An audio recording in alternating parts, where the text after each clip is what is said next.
Halo, apa kabar teman-teman? Di video kali ini admin akan menjelaskan tentang update ya untuk jejak penipuan alimama palsu yang sempat menghebohkan kita di tahun kemarin ya, di bulan September sampai Desember 2020 itu sampai viral juga berita penipuan alimama yang korbannya itu dari segala penjuru Indonesia dan mencapai triliunan. Oke, untuk update kita di hari ini berdasarkan data yang admin temukan, sebelumnya kita flashback dulu ya. Teman-teman masih ingat kan waktu kita korban alimama dan jadi union itu mengirimkan email ke Wayang P, itu dijawab bahwa yang bertanggung jawab adalah KSP Pohon Kelapa Sawit untuk alimamanya. Dan untuk JD Unionnya itu ada KSP Singa Perkasa Asia Selatan. Nah, untuk video kali ini, untuk episode kali ini, admin akan membahas dulu Koperasi Simpan Pinjam atau KSP Pohon Kelapa Sawit ya teman-teman. Dimana teman-teman tahu bahwa di akhir Januari kemarin Satgas Investasi Bodong mengeluarkan data bahwa itu bisa dilihat di nomor 13 ya teman-teman, itu koperasi atau KSP Pohon Kelapa Sawit dan koperasi simpan pinjam Singa Perkasa Asia Selatan itu ditutup usahanya atau diberhentikan usahanya terkait dengan di sini keterangannya itu adalah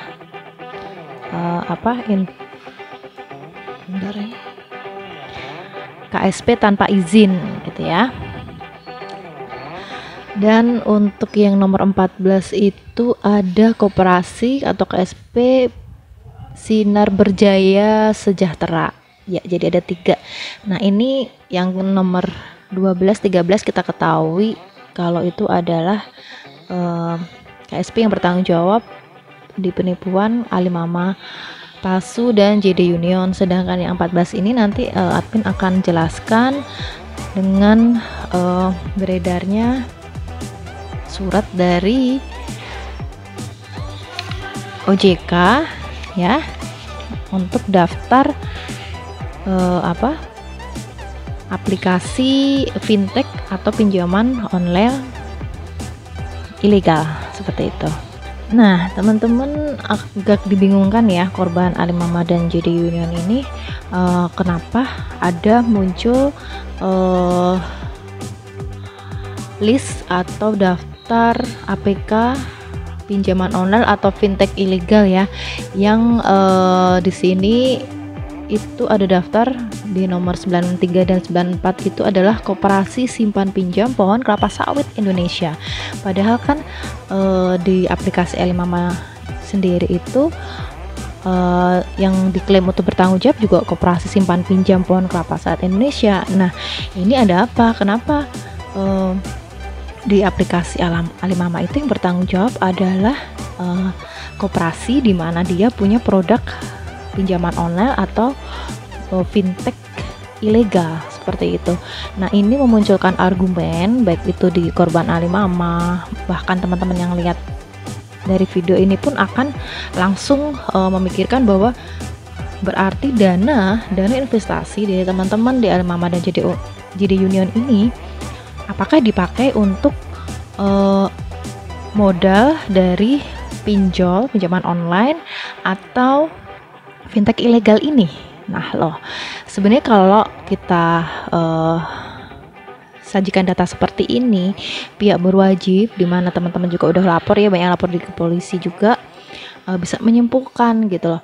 Kalau umpamanya pinjaman online ilegal ini, pinjol ilegal ini tertangkap gitu ya, pelakunya itu juga akan mengungkap pelaku dari penipuan alimama palsu ini seperti itu. Nah, masalahnya adalah kita sampai saat ini belum ada update dari pihak berwajib sampai mana penelusuran dari kasus alimama palsu ini ya. Oke, kalau data yang di sini kita bisa lihat alamatnya sama ya seperti yang disampaikan di emailnya Wayang Pay, yaitu di Ruko Green Lake Cordoba F2 lantai 3 Kelurahan Petir, Kecamatan Cipondoh, Tangerang, Banten. Nah, yang menarik lagi itu ketika kita beberapa teman ke sana gitu, ke alamat yang sesuai tercantum di sini itu nggak ada, jadi memang sepi, nggak ada kegiatan seperti itu. Nah, itu kalau kita lihat di kegiatan pinjaman online yang ilegal pun seperti itu. Jadi di kantornya tuh tidak ada palang namanya, terus tidak ada kegiatannya, seolah-olah itu nggak ada kegiatan apapun sebenarnya, tapi di dalamnya ada kegiatan.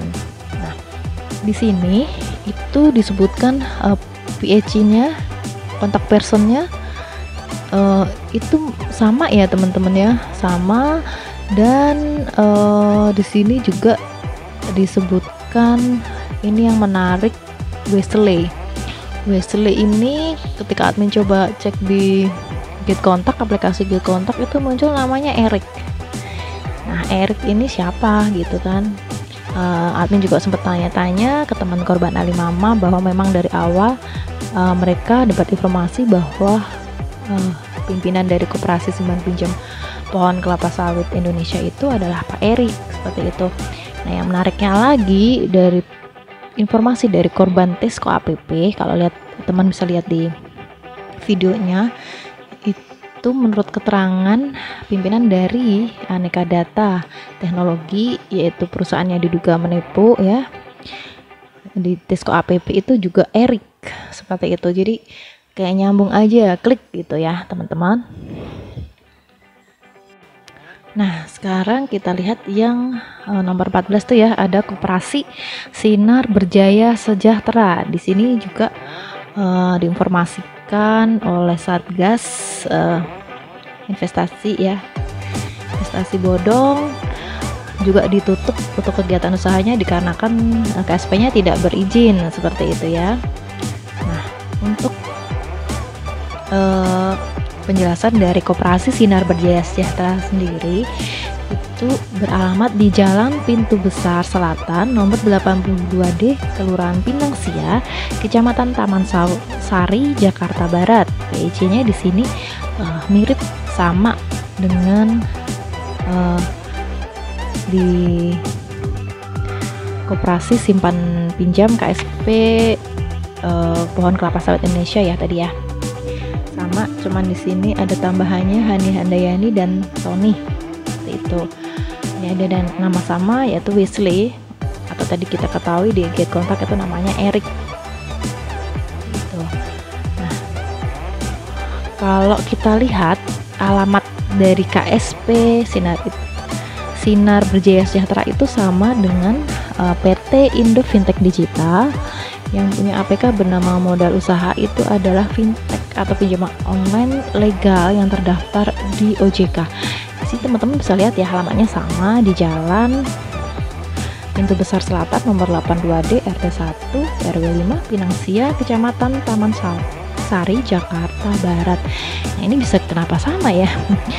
Oke, di video sebelumnya di mana admin membahas tentang hubungan antara investasi abal-abal dengan investasi bodong dengan pinjaman online ilegal, itu bahwa ketika admin mengunjungi alamat yang tertera di sini, itu memang nggak ada pelang namanya, atau depan tuh nggak ada pelang namanya dan nggak ada kegiatan. Bahkan admin pun bertanya kepada petugas depan pun nggak mau menjawab itu nama kantornya, seperti itu. Tapi begitu masuk di customer service itu ada tulisannya PT Indo Fintech Digital Modal Usaha ya.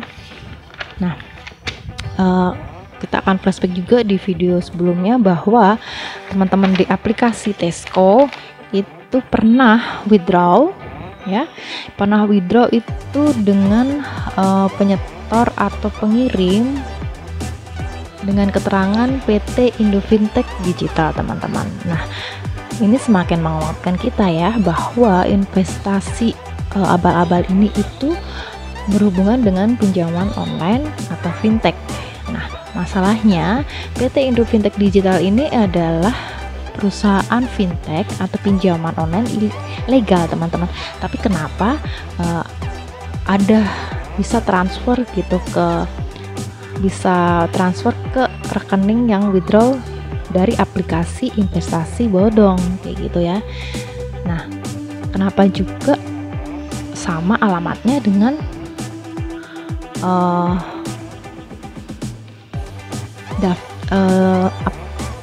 APK pinjaman online atau fintech ilegal ini, dompet tunai ya, di sini di Koperasi Sinar Berjaya Sejahtera.